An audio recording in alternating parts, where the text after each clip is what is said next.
세상에 떠도는 기묘한 괴담들. 첫 번째 이야기, 부산공항에서 귀신 보는 동생이 실제로 겪었던 실화괴담. 올해 11월에 제대한 제 친구의 동생이 군 복무 중 겪었던 일입니다. 동생군은 원래부터 영적인 것에 민감한 편이라 종종 귀신을 보곤 했는데요. 이번 일도 그 영향이 아닌가 싶습니다. 동생군은 자발적으로 전경을 선택한 것이 아니라 훈련소에서 운 나쁘게 차출된 경우였어요. 게다가 안양 출신의 부산공항에서 근무하게 되니 처음엔 정말 힘들어했다고 해요. 이 사건은 동생군이 근무지를 배정받고 얼마 지나지 않아 일어났습니다. 당시 동생군은 후임도 없이 오직 선임들만 가득한 상황에서 매일같이 한숨 쉬며 공항 내부를 순찰하고 있었습니다. 어느 저녁 시간대 손전등을 들고 주차장을 돌던 중 한 여자가 벽에 기대어 쭈그리고 앉아있는 것을 발견했어요. 동생군이 가까이 다가가 보니 여자는 무릎을 세우고 얼굴을 두 손으로 가리고 있었습니다. 초겨울임에도 불구하고 짧은 스커트와 그의 여름에 유행했던 큰 벨트를 차고 있었죠. 동생군은 여자에게 다가가 손전등을 비추며 말했습니다. 저기요, 여기서 이러고 있으면 안 돼요. 차들 왔다 갔다 하는데 위험해요. 하지만 여자는 아무런 반응이 없었습니다. 마치 술에 취해 정신을 못 차리는 듯 고개만 약간 흔들 뿐이었죠. 동생군은 잠시 여자를 관찰하다가 여자의 어깨 부분이 젖어 있는 것을 발견했습니다. 그때 여자가 작은 목소리로 중얼거렸습니다. 동생군은 여자가 전화번호를 말하려는 것 같다고 생각하고 주변을 둘러봤지만 근처에 공중전화는 없었습니다. 잠시 기다려달라고 여자에게 말한 뒤 선임에게 도움을 요청하러 갔어요. 선임과 함께 돌아왔을 때 여자는 이미 사라진 후였습니다. 동생군은 선임에게 꾸중을 들었고 이 일을 크게 신경 쓰지 않고 잊어버리려고 했습니다. 하지만 며칠 후 동생군이 아닌 다른 사람에 의해 그 여자가 다시 목격되었습니다. 이번엔 동생군의 선임이 야간에 순찰을 서다가 물류창고 주변에서 여자를 발견했습니다. 여자는 여전히 같은 자세로 있었고 선임은 여자가 술에 취한 줄 알고 다가갔지만 여자는 중얼거렸습니다. 선임이 핸드폰으로 여자가 말한 번호를 찾아보려 했지만 연결되지 않았고 사람을 부르러 간 사이 여자는 또 사라졌습니다. 이후 여자의 존재가 부대 내에서 알려지면서 공항에 술에 취해 배회하는 여자가 있다는 소문이 퍼졌습니다. 그러다 주차장에 장기 주차된 차들을 조사하던 중 미등이 켜진 채 있는 차에서 여자의 시체가 발견되었습니다. 차 번호는 442였고 동생군이 여자에게서 들었던 숫자와 일치했습니다. 이 여자가 차의 비밀을 알리려 애썼던 것 같아요. 여자의 시체가 발견된 후 자동차의 미등은 꺼졌습니다. 부산공항 주변에 강이 있어 공항 내 사람들도 여자의 존재에 크게 놀라지 않았던 것 같습니다. 하지만 이 여자의 시체가 발견되면서 모든 것이 명확해졌죠. 그녀가 어떻게든 차의 비밀을 알리려고 노력한 것으로 보입니다. 두 번째 이야기, 밤에 사진 찍지 마. 저희 집은 아파트로 30평 남짓한 크기예요. 하지만 예전부터 이상한 일들이 종종 발생했어요. 밤이 되어 집안의 불을 모두 끄고 누워있으면 부엌 쪽에서 냄비가 부딪히는 듯한 소리들이 자주 들려왔죠. 대부분의 경우 그냥 지나치곤 했어요. 보이는 건 없으니까요. 단지 소리만 들렸을 뿐. 그런데 며칠 전 일이 벌어졌어요. 밤 11시 30분쯤이었어요. 정확해요. 저는 항상 손목시계를 차고 있으니까요. 그날은 집에서 혼자 컴퓨터를 하고 있었어요. 그러다 어머니가 자라고 하셔서 컴퓨터를 껐죠. 컴퓨터를 하면서도 가끔 스쳐 지나가는 느낌이 들었는데 그런 걸 깊게 관찰하는 타입이 아니라 크게 신경 쓰지 않았어요. 양치를 하고 세수를 하려고 시계를 옆에 두었어요. 그때 시간은 11시 42분이었죠. 그러다 갑자기 거울을 보니 셀카를 찍고 싶어졌어요. 이 얼굴이 셀카에도 그대로 남을까 하는 호기심이 들었거든요. 그래서 핸드폰을 가지고 왔어요. 연속 촬영을 하면서 첫 번째 사진을 찍고 두 번째 사진을 찍었는데 첫 번째 사진에서는 그저 살색만 나왔어요. 플래시 때문에 너무 가까이 찍은 건가 싶어서 다시 찍었는데 또 살색만 나왔죠. 그래서 이번엔 좀 더 멀리서 찍었어요. 그런데 이번에는 눈알만 나왔어요.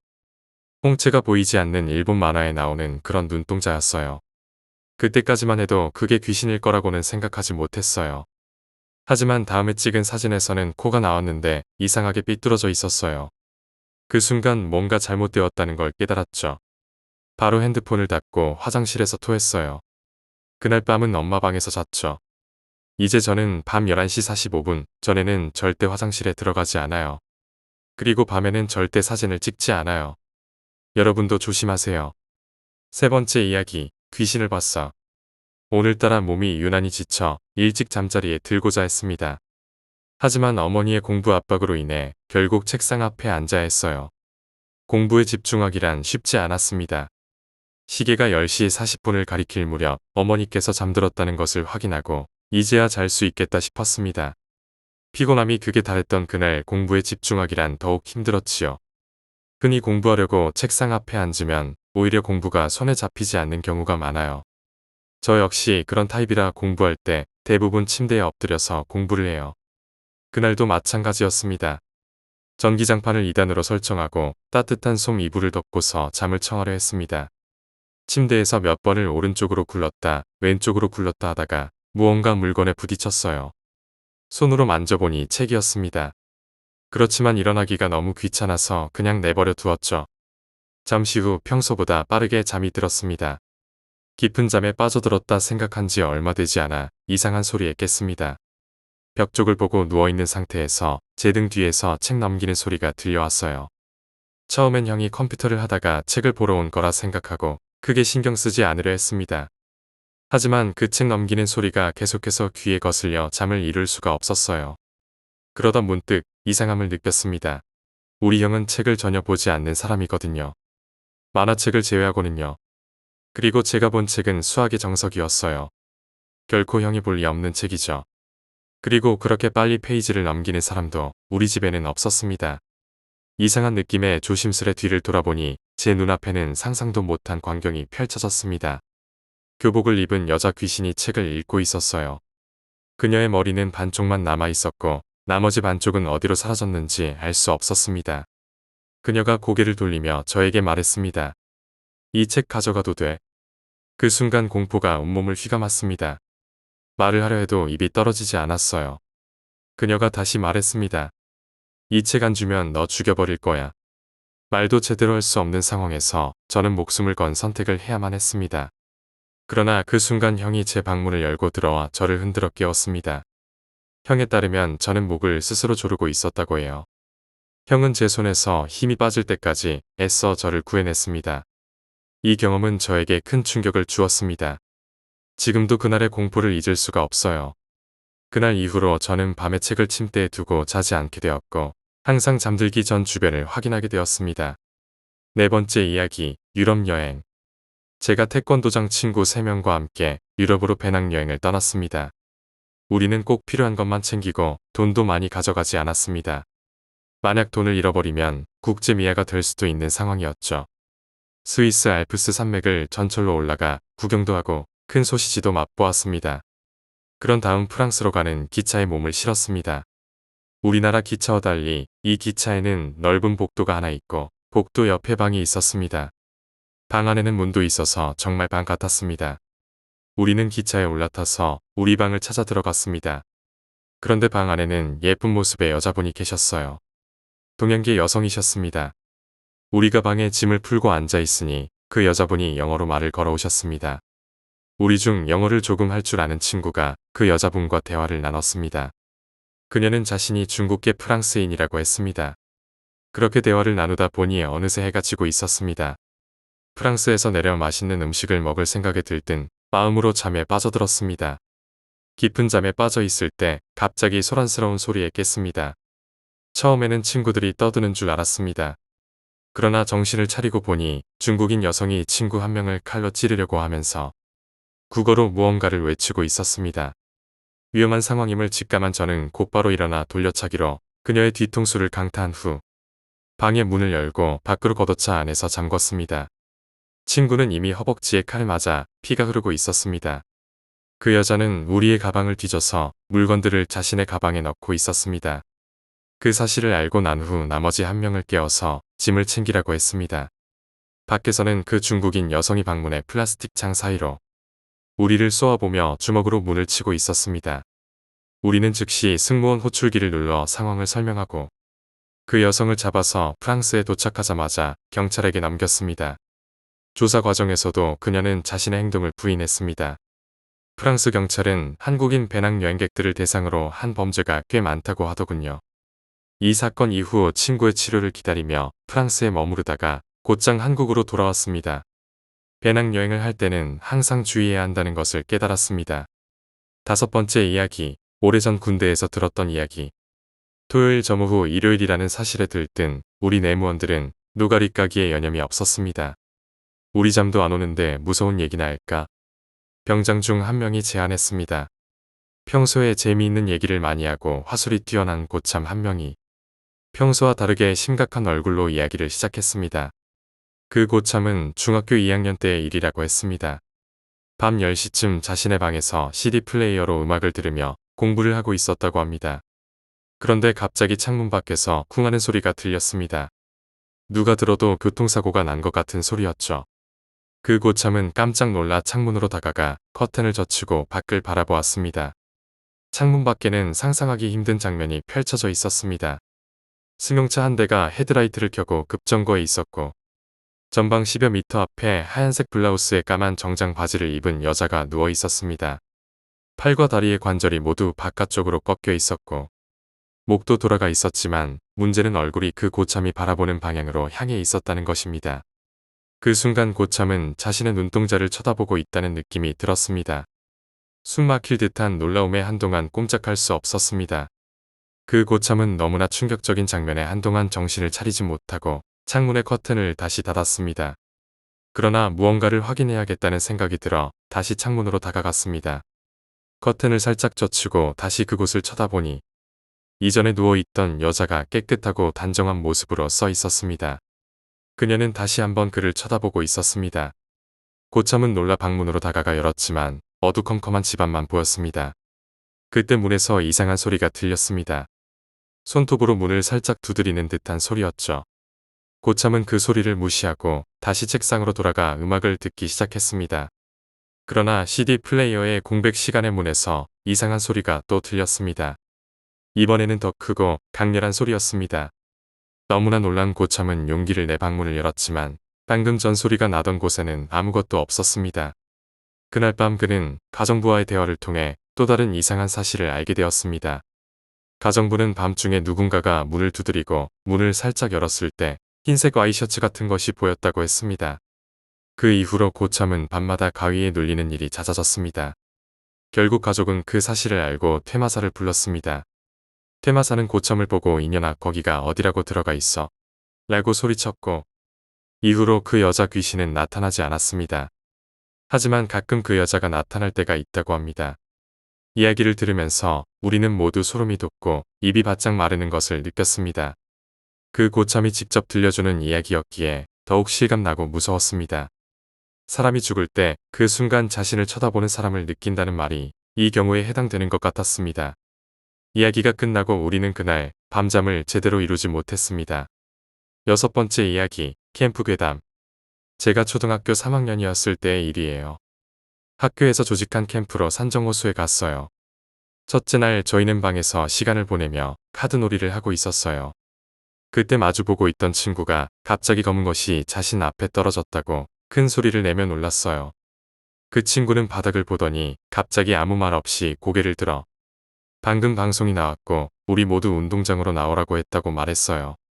우리는 그의 말을 믿지 않았지만 그는 계속해서 운동장으로 나가야 한다고 주장했어요. 결국 우리는 모두 운동장으로 나갔는데 아무도 보이지 않았어요. 그때 교관이 나타나 우리를 꾸짖었고 우리는 그 친구를 탓하며 다시 숙소로 돌아왔어요. 그러나 그 친구는 자신이 그런 말을 한 적이 없다며 계속해서 부인했어요. 다음 날 우리는 여자친구들 방에 장난을 치기로 했어요. 우리는 방에 들어갔을 때 여자친구들이 모두 잠들어 있었어요. 그 순간 창문을 보니 사람 형체가 창문 끝에서 끝으로 움직이는 것을 보았어요. 친구들은 제가 본 것을 믿지 않았고 그냥 옷걸이를 잘못 본 것이라고 했어요. 그러나 저는 그것이 사람 형체로 움직이는 것을 분명히 보았어요. 다음 날 여자친구들에게 그 이야기를 하니 그들은 밤새 다른 친구들과 놀았다고 말했어요. 그런데 제가 본 장면은 무엇이었을까요? 또한 초등학교 2학년 때 비오는 날에 학교에서 이상한 경험을 했어요. 정전이 일어나 모든 전기가 꺼졌는데 갑자기 방송이 나와 사람 목소리와 노래 소리가 섞여 들렸어요. 친구들에게 말했지만 아무도 그 소리를 듣지 못했어요. 정전 중에 학교 방송이 나올 리 없는데 제가 들은 그 소리는 무엇이었을까요? 일곱 번째 이야기, 눈을 보지 마. 나는 영적으로 특별하게 발달했다고 생각해 본 적이 없어.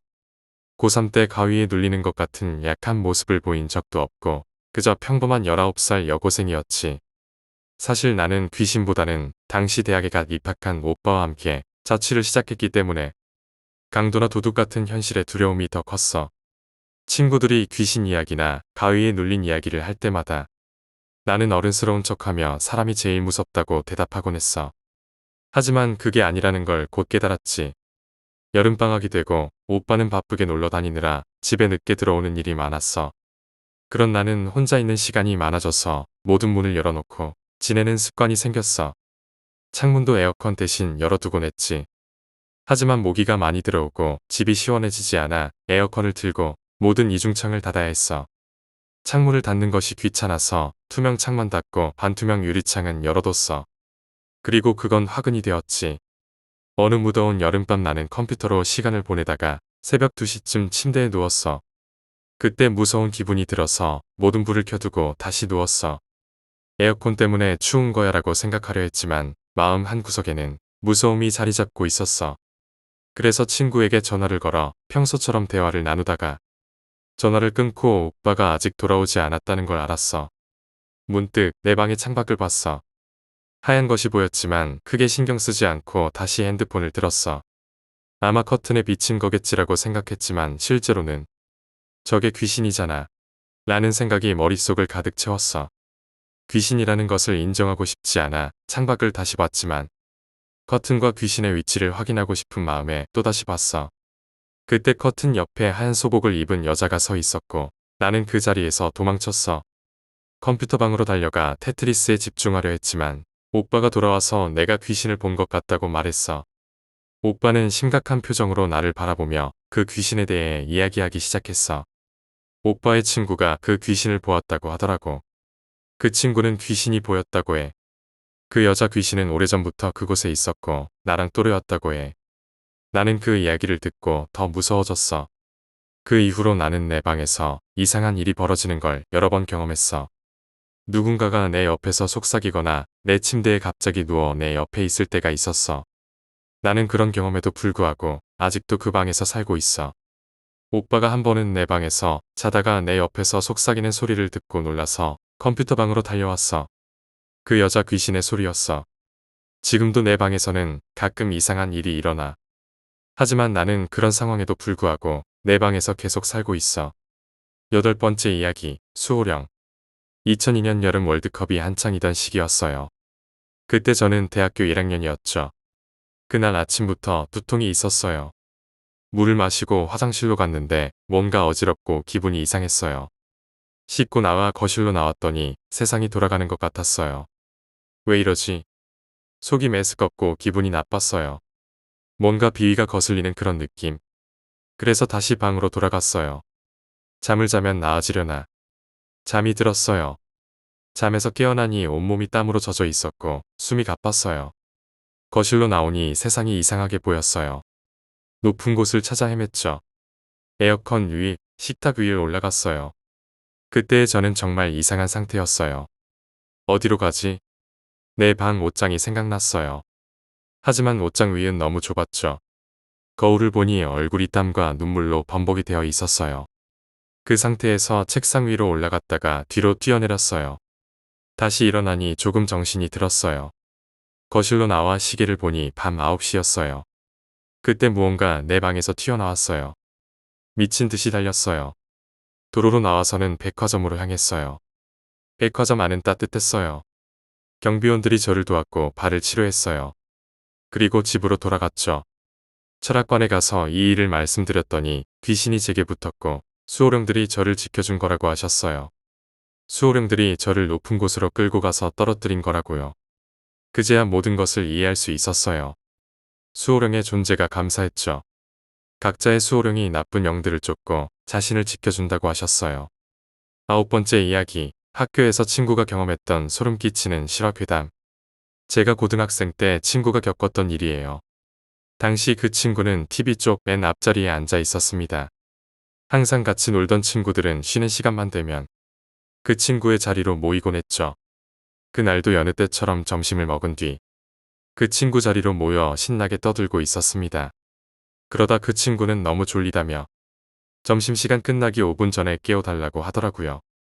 그래서 친구는 그 시끄러운데도 엎드려 잠이 들고 저희는 계속 이야기하며 놀고 있었어요.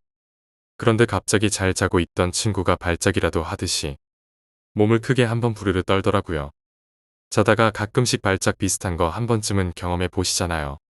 그래서 저희는 친구를 보며 킥킥거리며 웃었고 다시 이야기를 이어가려 하는데 친구가 갑자기 벌떡 몸을 일으키더니 펼쳐져 있던 책에 펜으로 무언가를 힘겹고 빠르게 휘갈겨 쓰더니 누가 뒤에서 확 밀친 것처럼 다시 책상에 엎드려 자는 거예요.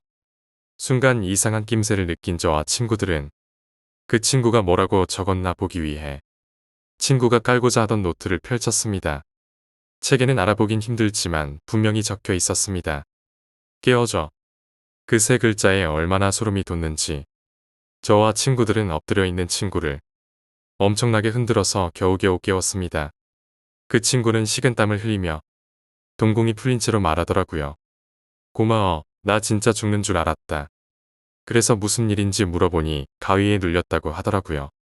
그 친구가 창문 쪽으로 고개를 돌린 뒤 엎드려 자고 있었는데 갑자기 너무 춥더랍니다. 한여름인데도 말이죠.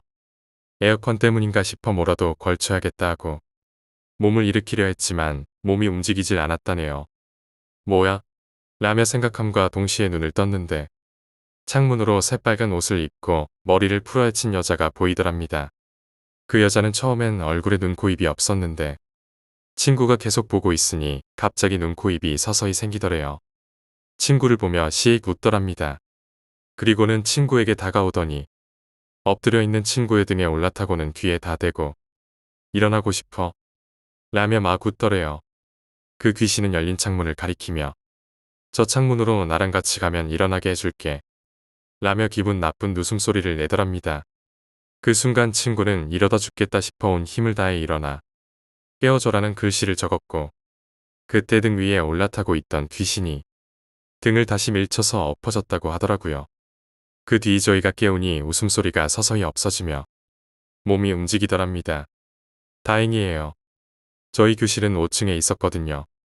10번째 이야기, 일본의 호텔 괴담. 일 때문에 지방에 가 있는 동안 사건이 일어나서 시간 관계상 신칸센을 타고 한숨 자기로 했다. 동료와 이야기하다가 예약한 호텔 이름을 대니 흠칫 놀라며 너 그거 알아? 그 호텔에서 말이야. 라는 이야기가 나왔다. 그 녀석은 무서운 이야기를 엄청 좋아하지만 나는 엄청 질색함으로 듣지 않으려고 야단을 떨었다. 그때는 듣지 않으려고 호들갑을 떨었지만 그 녀석 때문인지 호텔에 도착하니 기분 나쁜 느낌이 들었다. 어차피 하룻밤만 머무는 거니 태어난 척 기불에 들어갔지만서도 나처럼 겁이 많은 사람들은 알겠지만 한번 무섭다고 생각하면 끝나지 않는다.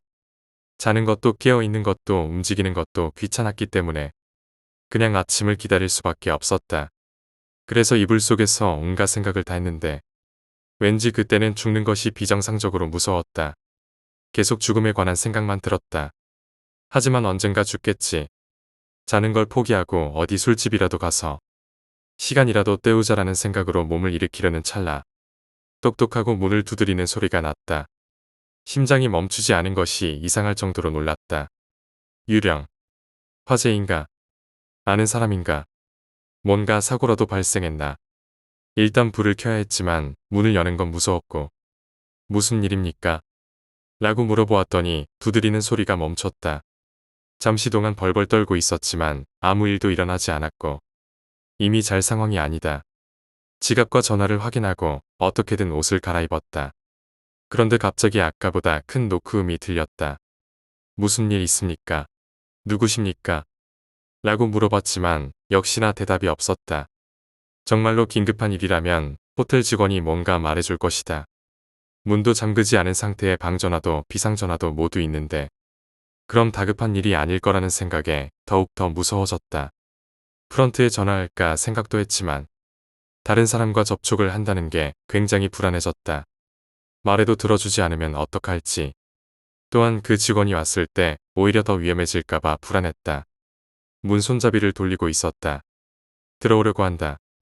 장난치는 건지 아님 근처에서 정신 나간 사람이 머물고 있는 건지 빨리 이 시간이 지나가길 바라면서 결국 그 소리를 들으며 뜬 눈으로 밤을 지샜고 어느새 새벽이 다가오자 일 때문에 일찍 일어나기도 해야 했던 나는 체크아웃을 한 뒤에 일을 하러 갔다가 집으로 돌아왔다. 그리고 호텔 이야기를 했던 동료에게 전화해서 물어보았다. 그곳에 뭐가 있었는 거야? 너 하려던 이야기가 뭐였어? 라고 물어보니 몇 년 전 화재가 있어서 한 명이 죽는 바람에 그 귀신이 나온다는 이야기였다. 문을 두드렸지. 뭐야 어떻게 알았어? 너도 봤어? 아니 그런 건 아니고 시시하다고 생각할 수도 있지만 난 그때 당시 정말 무서웠다. 역시 유령이었구나. 열지 않는 게 나았어. 일단 아무 일도 없었다는 것에 안심했다. 그러자 친구는 말했다. 무슨 말이야? 그 사람은 방 안에서 밖으로 나가려고 문을 두드린 거야. 11번째 이야기, 대만인 친구의 괴담. 이 이야기는 제가 미국에서 유학을 하던 시절에 저의 대만인 친구가 말해준 이야기입니다. 그 대만 친구가 중학생이던 시절 반 친구들과 수학여행을 떠났습니다. 수학여행에서 이것저것 구경하고 숙소인 호텔에서 짐을 풀고 저녁을 먹은 뒤 취침 전까지 자유시간이 주어졌다고 해요. 모두들 신나서 한꺼번에 다 같이 밖으로 나가서 놀았대요. 그렇게 놀다가 날이 슬슬 어두워졌고 대만 친구와 일행들은 이제 다시 숙소인 호텔로 돌아가기로 했습니다. 그때 호텔 바로 옆에 편의점 하나가 보였고 한 친구가 어차피 바로 옆이 숙소니 편의점 테이블에서 음식을 사서 먹고 들어가자고 하더래요. 하지만 제 친구는 굉장히 피곤했기에 혼자 방으로 가기로 했고 혼자서 호텔로 돌아왔다고 해요. 엘리베이터를 타고 자신의 방인 5층으로 올라가고 있는데 갑자기 땡 하더니 3층에서 멈추더랍니다. 누군가 타나 싶었지만 아무도 없었고 엘리베이터 안에서 봤던 3층의 복도는 정말 아무것도 보이지 않을 만큼 암흑이었어요. 엘리베이터의 문을 잡고서 다리 한쪽과 몸을 반만 나오게 한 채로 둘러봤는데 정말 아무것도 안 보이더랍니다. 어두워서 그런지 아무것도 없는 것 같았다고 그러더라고요. 친구는 대수롭지 않게 여기고 5층으로 올라가 방에 들어가 휴식을 취하고 있었습니다. 그때 핸드폰이 울리며 편의점에 갔던 친구 하나가 지금 분위기가 너무 좋고 재밌으니 와서 같이 놀자고 연락이 왔다고 해요. 친구는 귀찮았지만 또 먼저 자려니 막상 잠이 안 와서 엘리베이터를 탄 뒤 다시 1층 로비로 내려갔습니다. 이번에는 중간에 멈추는 게 없었고요. 근데 혹시나 했던 찝찝한 마음으로 로비에 가서 직원에게 물었대요. 3층은 왜 불이 전부 꺼져 있는 건지. 그러자 직원이 의아해하며 묻더래요. 고객님, 죄송하지만 저희 호텔의 3층은 엘리베이터를 운영하고 있지 않습니다. 3층은 그리고 거의 창고로 쓰고 있어서 사람도 없어요. 놀란 친구는 장난치지 말라며 직원과 함께 엘리베이터로 갔고 거짓말처럼 3층 버튼이 없었다고 합니다. 12번째 이야기, 괴담놀이. 중학생 때 지금 생각하면 굉장히 멍청한 짓이지만 축제 준비를 하고 남은 시간 저녁이었던 그때 옆반 친구 한 명의 장난으로 옆반 친구들과 함께 시작된 괴담놀이를 한 적이 있어요. 원래는 100가지 괴담인데 100가지 괴담을 흉내내어 50명이서 50가지 괴담을 하기로 했죠. 다들 한 번쯤 들어보신 놀이일 거예요. 교실의 책상을 동그랗게 모으고 각자 촛불을 하나씩 들고서 이야기를 시작했습니다. 이야기 하나가 끝날 때마다 촛불을 하나씩 끄는 방식이었고 그때 당시 장마철의 여름이라 교실은 굉장히 어두웠어요. 비도 많이 내리고 천둥도 함께 귀신 이야기에는 딱 적합한 날이었어요. 무슨 정신이었는지 커튼도 닫히고 불도 다 끄고 시작했습니다. 그렇게 친구들과 저는 이야기를 하나씩 시작했고 촛불도 하나씩 꺼져갔습니다. 드디어 촛불 하나가 남았고 그 친구도 두려움에 찬 목소리로 괴담을 시작했습니다. 다른 아이들이 했던 것 중 가장 무섭고 소름 끼치는 이야기였습니다. 그렇게 마지막 촛불이 꺼졌습니다. 무거운 침묵이 우리를 감싸며 1분 정도 침묵 후에 불을 켜고 닫혀있던 커튼도 열었습니다. 근데 이상한 무언가를 발견했어요. 우리가 모두 앉아있는 자리에서 조금 떨어져 있는 곳에 꺼진 초가 하나 있더라고요. 뭔가 했지만 그냥 아무것도 아니겠지 싶어 꺼진 초들을 모두 모았습니다. 근데 혹시나 해서 모으는데 초가 하나 더 많더라고요. 모인 사람도 50명이었고 나눠준 초도 딱 50개였는데 무슨 일인가 싶었어요. 이상하다 싶어 아이들에게 물었습니다. 너희 마지막에 얘기했던 애 얼굴 기억나니? 하지만 그 아이의 얼굴을 기억하는 사람은 저를 포함해서 50명 모두 없었습니다. 13번째 이야기, 빌라의 귀신. 저희 집은 3층 빌라 형태로 저희 가족이 사는 곳은 1층이었죠. 제 방은 현관문 바로 왼쪽 방이었고 작은 창문이 있는 벽 쪽으로 침대를 두었습니다. 그 창문은 고장이 난 건지 한 번에 드르륵 열리는 게 아니라 몇 번에 걸쳐 힘을 줘야 열리곤 했습니다.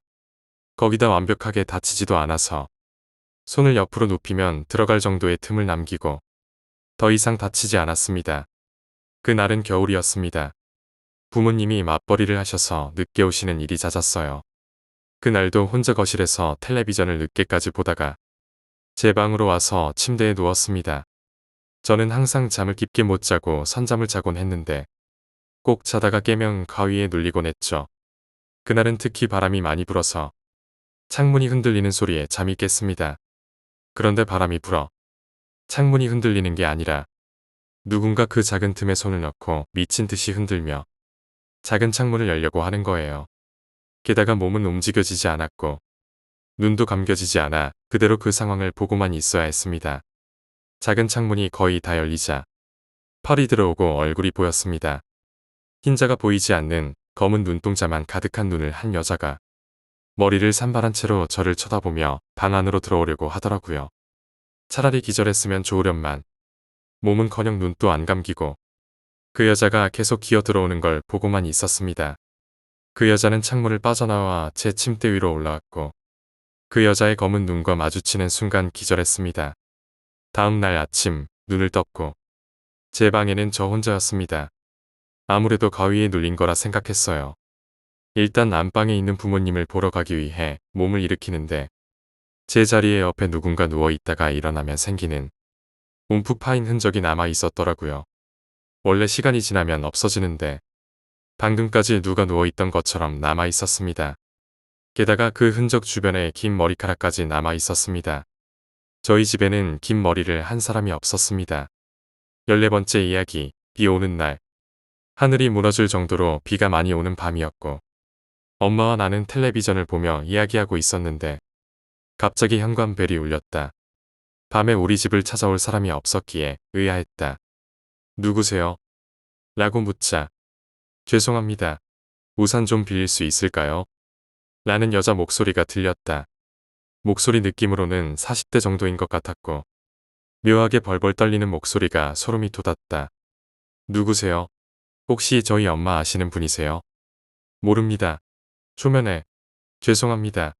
길을 잃었는데 비까지 와서 그 여자가 말하는 이야기가 무슨 말인지 잘 안 들렸다. 보던 못한 엄마는 인터폰으로 이야기를 하기 시작했다. 나는 대체 누굴까 하고 현관 옆 창문으로 봤다. 창문 너머로 본 여자는 이상한 사람이었다. 목소리는 40대 정도였는데 밝게 염색한 머리에 모자를 눌러쓰고 밝은 초록 블라우스에 찢어진 청바지를 입고 있었다.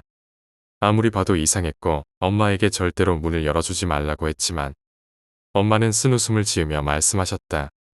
비가 이렇게 많이 오는데 우산도 없이 걸어왔다는 사람을 어떻게 그냥 보내니? 우산 하나 빌려드리자. 그날은 확실히 비가 많이 오는 날이었고 나는 이미 그 사람의 모습을 봤기에 엄마의 친절을 원망했다. 나는 우산을 가지러 베란다로 가고 엄마는 현관문으로 향했다. 그때였다. 엄마의 비명소리가 들렸고 평소 엄마의 고함 소리를 들은 적이 없었기에 너무 무섭고 당황스러웠다. 현관으로 가니 여자가 체인 걸린 문을 억지로 열려고 했고 엄마는 필사적으로 문을 잡고 계셨다. 나는 곧바로 현관으로 달려갔고 나까지 합세해서야 겨우 현관문을 닫았다. 엄마 도대체 무슨 일이야? 라고 물었지만 아니야 괜찮아. 무서웠지? 얼른 자러 가자. 라고 말씀하셨다. 그런데 말이 끝나기가 무섭게 현관벨이 울리기 시작했다. 나는 너무 위축되어 울면서 경찰에 전화하자고 했다.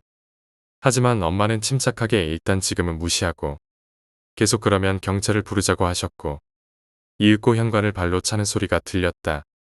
30분 정도 지나니 이 소리가 안 났고 너무 시끄러워서 이웃집에서도 나온 것 같았다. 현관 너머로 이웃집 사람들의 목소리가 들렸다. 긴장이 풀린 탓인지 그대로 잠이 들었다. 이후 같은 일은 없었기에 어머니도 별다른 언급을 하지 않으셨고 그렇게 하룻밤의 해프닝으로 기억되었다. 그 이후 몇 년이 지났다. 도시에 있는 대학에 합격하여 엄마 곁을 떠나 자취를 시작하게 되었다. 첫날 밤 엄마와 통화하는데 문득 그날 일이 생각났다. 엄마, 나 그날 무서워서 진짜 많이 울었던 것 같아. 괜찮을까 자취하는 거? 그러자 엄마는 조심스럽게 말했다. 그날 내가 무서워해서 말 안 했는데 그 사람 진짜 이상했어. 빗속을 걸어왔다고 했는데 비에 전혀 젖어 있지 않았고 왼쪽 손에는 방망이를 들고 있었는데 더 무서운 건 그 사람 남자였어. 나는 깜짝 놀라 비명을 질렀다. 그러면 왜 경찰을 안 부른 거야? 경찰을 불렀어야지.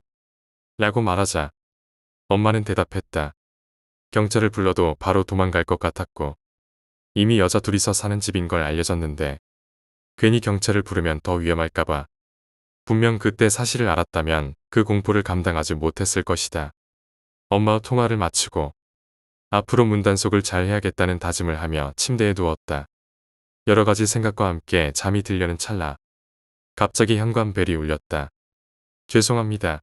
우산 좀 빌릴 수 있을까요?